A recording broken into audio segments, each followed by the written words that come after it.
కర్మ అనుభవించవలసిందే. ఓఎంసీ కేసులో గాలి చంద్రుడికి శిక్ష పడింది. ఆ రోజు ఎందుకు కోర్టు హాల్లో ఉన్నాను నేను, 12 ఏళ్ళ. నేను అన్నదానం చేశానండి, దేవాలయాలు కట్టించానండి, పూజలు చేశానండి, దాన ధర్మాలు చేశానండి అంటే గతంలో చేసిన పాపకార్యాల ఫలితం ఎవరు అనుభవించాలి? మరి పుణ్యకార్యాల వల్ల కర్మ యొక్క ఫలితం కర్మ అనుభవించాల్సిందే. పుణ్యం వస్తే పుణ్యఫలం అనుభవించాల్సిందే. కర్మ ఫలితాన్ని తగ్గించలేము, పుణ్య ఫలితాన్ని పెంచలేము. ఓకే. మనిషే కర్మకాముకుడు. నువ్వు తెలియకుండా ఏదైనా చేయి, పుణ్యం చేయి. మా సాయిబాబా కూడా అన్నదానం చేస్తారు. ఇవాళ సాయిబాబా కూడా 116 అన్నదానాన్ని కట్టాను, 100 మందిని చదువుతాడు మాట పోయి. వాళ్ళు 10 స్లిప్లు ఇస్తారు, వీళ్ళకి అప్పర్ క్లాస్లో కూర్చోబెడతారు. అంటే అన్నదానం అంటే డబ్బులు కడతావు, 10 మంది తీసుకెళ్తావు. ఇక అన్నదానం ఫలితం ఏముందండి? 700 రూపాయలు నీకే పోయింది. మిగిలితే క్యారేజీలు కట్టుకెళ్తారు. అదో సంస్థ కూడా ఉంది, క్యారేజీలు ఇలాగ పట్టుకే సంస్థ. మా కృష్ణలంకలో ఒక ఆశ్రమం ఉండేది, అక్కడ అన్నదానం చేయడం అన్న క్యారేజీలు పట్టుకెళ్తా సాయంత్రం ఇంటికి. ఇవన్నీ చూసా నేను అర్చకుడుగా పనిచేసా. నేను విగ్రహం అలంకారం బాగా వేస్తానండి. అలంకార శాస్త్రం నేర్చుకున్నా. నవరాత్రులు నేను అలంకారాలు చేసేవాడిని. నేను డ్రామా ఆర్టిస్ట్ని, కవిని, జర్నలిస్ట్ని. ప్రపంచ జ్ఞానాన్ని ఇంకా నేర్చుకుంటున్నా. సమాజం చూసి ఇలా నేర్చుకుంటే బాగుండేదేమో అని నిత్య విద్యార్థిగా బతుకుతున్నాం. కాబట్టి వాస్తవాలు చూడడానికి మనం చెప్పి వాళ్ళలో మార్పు తీసుకోవాలి తప్ప చెప్పకుండా వాళ్ళని అదే మాయలో ఉంచడం చాలా తప్పు. కాల్ తీసుకుందాం గురుగా. Okay, right. అయితే నాకు చెప్పిన మిత్రులు ఇంకొక మాట చెప్పారు. ఇది కాలం స్పీడ్ యుగం, ఇది స్పీడ్ యుగం. ఈ స్పీడ్కి తగ్గట్టు రిజల్ట్ కూడా స్పీడ్గా రావాలి అంటే వామాచారమే శరణ్యం అంటున్నారు వాళ్ళు. దీన్ని ఏమంటారు మీరు?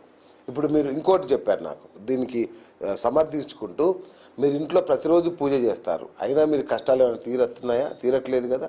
రోజు చక్కగా దేవుడిని పెట్టుకొని చేస్తున్నారు, ఏం తీరట్లేదు కదా. కాబట్టి ఇవి కావాలి అంటున్నారు వాళ్ళు. అంటే ఇంకా యుగధర్మాన్ని ఇవన్నీ యుగధర్మాల్లో పుట్టినటువంటి గాలి సోకిన వాళ్ళందరూ కూడా. మనకు కశ్మూర్ దర్గా ఉంది, నేను ప్రతి సంవత్సరం వెళతానండి. ఓకే. కశ్మూర్ దర్గాకి వెళతా. మరి అక్కడ పిశాచులు బట్టి ఎగురుతూ ఉంటారు, గొలుసులకు కాళ్ళకి గొలుసేసి లాక్కొస్తుంటారు. మన కాకాని దర్గా దగ్గర కానీ కశ్మూర్ దర్గా దగ్గర మీరు అమావాస్య పౌరానికి వెళితే మరి వాళ్ళందరినీ మీరు బాగు చేయాలిగా. ఓకే. కేవలం ఆస్తులు అమ్ముకోవడానికి వారాహి, ఎదుటివాడిని పతనం చేయడానికి వారాహి.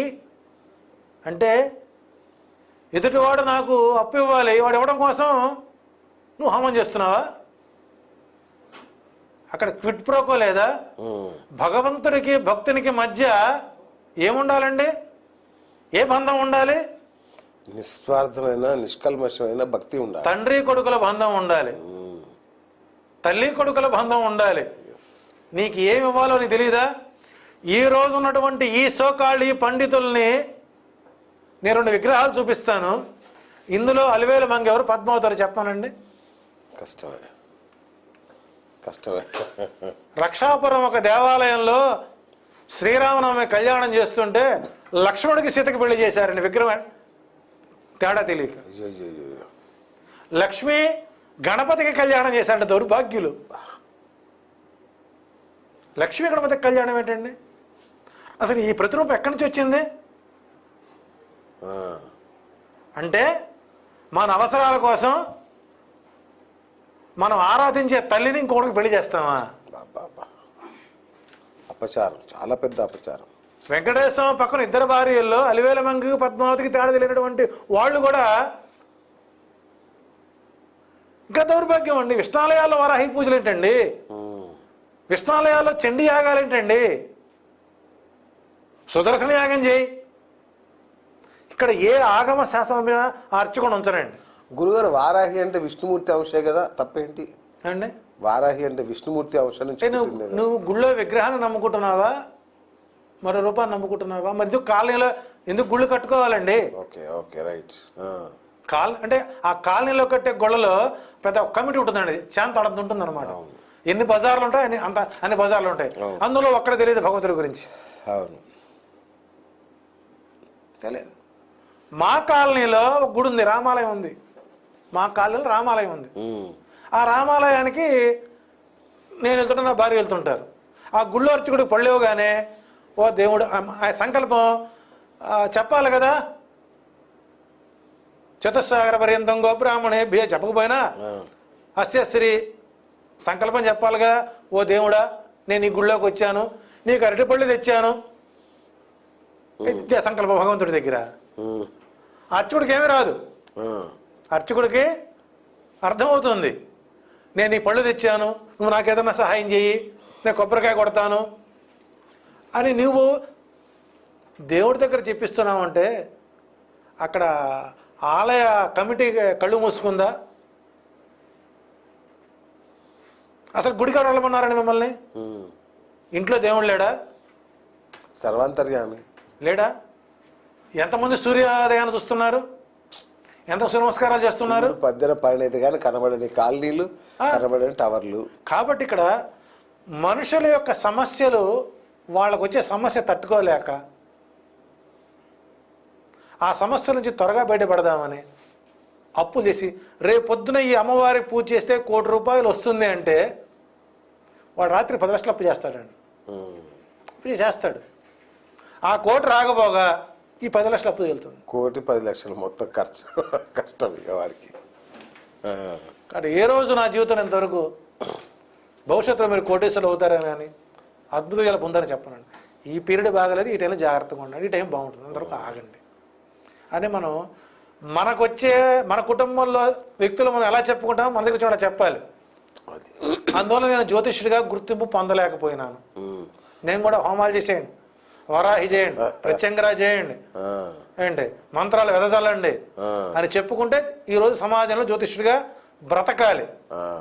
కాబట్టి నా దగ్గరికి ఎవరు రారు, ఎందుకంటే నేను చాలా ముక్కుసూటిగా, చాలా స్ట్రైట్గా, నిక్కచ్చిగా కాబట్టి నేను సమాజానికి అనర్హత లేనటువంటి, అర్హత లేనటువంటి జ్యోతిష్యుడు. అలా ఏం లేదు గురుగారు. మీరంటే చాలా మందికి గౌరవం. ఏదో ఒక 2 ఇన్సిడెంట్లు తప్ప మిమ్మల్ని ఎవరు తప్పు పట్టరు. అట్లాగే సో కాల్స్ తీసుకుందాం, ముగిద్దామా? రైట్.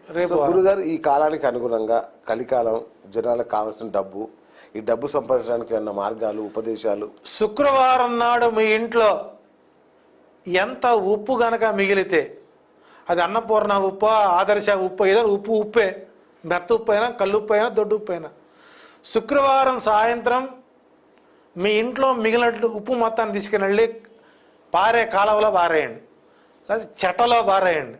ఫ్రెష్గా ఉప్పు కొనుక్కొచ్చుకోండి. వారానికి ఎంత ఉప్పు అవసరం అవుతుందో అంత ఉప్పు మాత్రమే ఇంటిలో ఉంటే ఆ తెచ్చుకున్న ఉప్పు ఎంత మిగులుతుందో అంత మీకు ధనం మిగులుతుంది. కాబట్టి శుక్రవారం సాయంత్రానికి మీ ఇంట్లో ఉప్పు అనేటువంటిది నిల్వ ఉండకూడదు, ఫ్రెష్ ఉప్పు తెచ్చుకోవాలి. ఈ చిన్న చిట్కా ప్రయోగించడం ముందు ఇది చాలా పెద్ద టాస్క్ గురుగారు. అంటే ఉప్పు తినకుండా ఉండాలి. ఉప్పు వాడుకోండి, శుక్రవారం ఉప్పు కొనుక్కొచ్చుకోండి. శుక్ర శని ఆది సోమ మంగళ బుధ గురు 5-6 రోజులు వాడుకోండి. వాడంగా మిగిలిన ఉప్పు అవతల బారేయండి, మళ్ళీ కొత్త తెచ్చుకోండి. అంతే తప్ప డ్రమ్ములకి రాచెప్పల నిండా ఉప్పు పెట్టకూడదు. ఆ పెట్టిన